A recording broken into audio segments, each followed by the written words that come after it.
சின்ன மருமகள்ல அடுத்து என்ன நடக்க போகுது அப்படின்னு பாத்தீங்கன்னா, இங்க பார்த்தா எல்லாரும் சிறுமலையோட மருத்துவ முகாமை ஓபன் பண்ணி வைக்கிறதுக்காக வந்துட்டாங்க.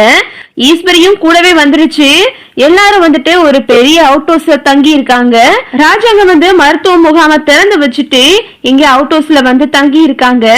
மருத்துவ முகாம்ல தமிழ், சேது, அப்புறம் மோகனா எல்லாரும் அங்க இருக்காங்க. அப்பத்தா முதற்கொண்டும் அங்க இருக்காங்க. அப்புறம் பார்த்தா அங்க தமிழ் மருத்துவ முகாம்ல அவங்களுக்கு கொடுக்கப்பட்ட எல்லா கேள்விகளுக்கும் பதில் சொல்லிக்கிட்டு இருக்காங்க. சேது கூடவே இருந்து தமிழை தூக்குறது, எடுக்கிறது, அவங்களுக்கு தமிழை கையை பிடிச்சு கூட்டிட்டு வருது, இப்படி எல்லாமே சேதுதான் பாத்துக்கிட்டு இருக்காரு. அப்புறம் பார்த்தா இங்க சாவித்திரியும் தாமரையும் நடுகால உட்கார்ந்து இருக்குங்க. சாவித்திரி எப்படியாவது இந்த தமிழ்ச்செல்விய இங்க இருந்து போறதுக்குள்ள அவ வயிற்றுல வளர்ற குழந்தைங்க இல்லாம பண்ணணும் அப்படின்னு சொல்லிட்டு ஒரு பிளான் பண்ணிக்கிட்டு இருக்கு. அப்புறம் ராஜாங்க வெளியே உட்காந்து பேப்பர் படிச்சுக்கிட்டு இருக்காரு. திடீர்னு ஒரு கிராம மக்கள்லாம் சேர்ந்து அங்க இருந்து ஓடி வராங்க. ஐயா ஐயா, இங்க ஒரு பெரிய விஷயம் நடக்க போகுதியா, இங்க காட்டுல இருந்து ஒரு வண்டு கூட்டம் கிளம்பி வந்துருச்சியா. அந்த வண்டு கூட்டம் இப்போ கிராமத்துல உள்ள எல்லாரையும் தாக்கிக்கிட்டே வருது, என்ன பண்றதுன்னே தெரியலையா. ஐயா, அந்த வாசனை வருது, அந்த வாசனை வந்தாலே அந்த வண்டு கூட்டங்கள்லாம் வந்துகிட்டு இருக்குன்னு அர்த்தம் அப்படின்னு சொல்லிட்டு அவர் சொல்லவும், அதே மாதிரியே அங்கிட்டு இருந்து சரியான வண்டா வந்துகிட்டு இருக்கு பறந்து. ராஜோக வேகமா ஓடி வர்றாரு உள்ள. அந்த வண்டு கூட்டம் வெளியே வேலை பார்த்துக்கிட்டு இருக்க வேலையாட்களையும் தாக்க ஆரம்பிச்சிருது. அப்புறம் பார்த்தா இங்க ராஜாங்கம், ஈஸ்வரி, தாமரை எல்லாத்தையும் அந்த வண்டு தாக்கிடுது. எல்லாரும் அந்த வண்டு கடியில மயக்கம் போட்டு கீழே விழுந்துட்டாங்க. ராஜாங்கமும் அப்படியே வண்டு கடிச்சதுல ஒரு மாதிரி பதட்டமா உட்கார்ந்து இருக்காரு.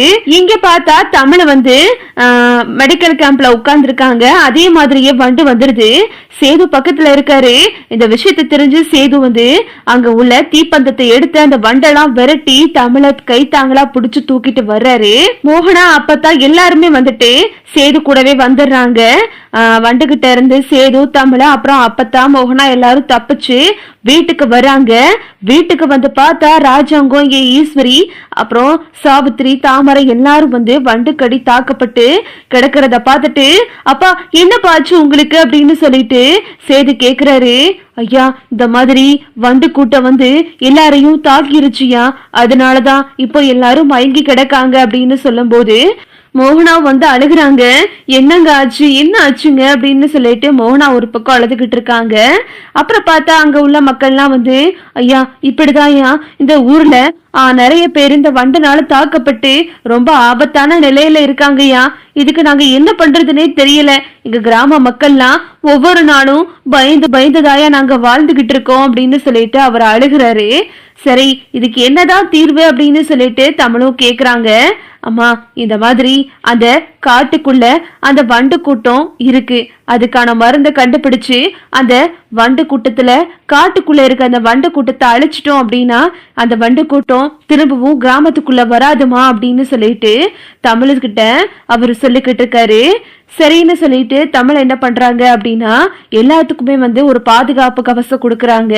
இதை எல்லாரும் போட்டுக்கங்க மாமா அப்படின்னு சொல்லிட்டு அது சாக்கு பையால தச்ச மாதிரி இருக்கு. இத ஈஸ்வரி, சாவித்திரி எல்லாம் போட்டுக்கிறதுங்க. நம்ம நிலைமை இப்படி ஆயிருச்சு. ஒரு டூருக்கு போலான்னு நினைச்சு வந்தா இப்ப என்னடானா எல்லாரும் பூச்சாடி மாதிரி ஒரு ட்ரெஸ்ஸ போட்டுக்கிட்டு திரியிறோம் அப்படின்னு சொல்லிட்டு எல்லாம் சிரிச்சுக்கிட்டு இருக்குங்க. அப்புறம் பார்த்தா தமிழ நானே போய் அங்க உள்ள போய் அந்த வண்டு கூட்டத்தை விரட்டுறேன் அப்படின்னு சொல்லிட்டு தமிழ் ஒரு முடிவு எடுக்கிறாங்க. தமிழ் நேரா போய் அவங்க காலேஜ் மேடத்தை பாக்குறாங்க. மேடம், இங்க அந்த வண்டுனால நிறைய பேர் பாதிக்கப்பட்டுக்கிட்டு இருக்காங்க. அந்த காட்டுக்குள்ளதான் அந்த வண்டு கூட்டத்தோட ஆதிக்கம் அதிகமா இருக்கு. இப்போ அந்த வண்டுகளை அழிக்க நம்ம கிட்ட ஏதாவது மருந்து இருக்கா அப்படின்னு தமிழ் கேக்குறாங்க.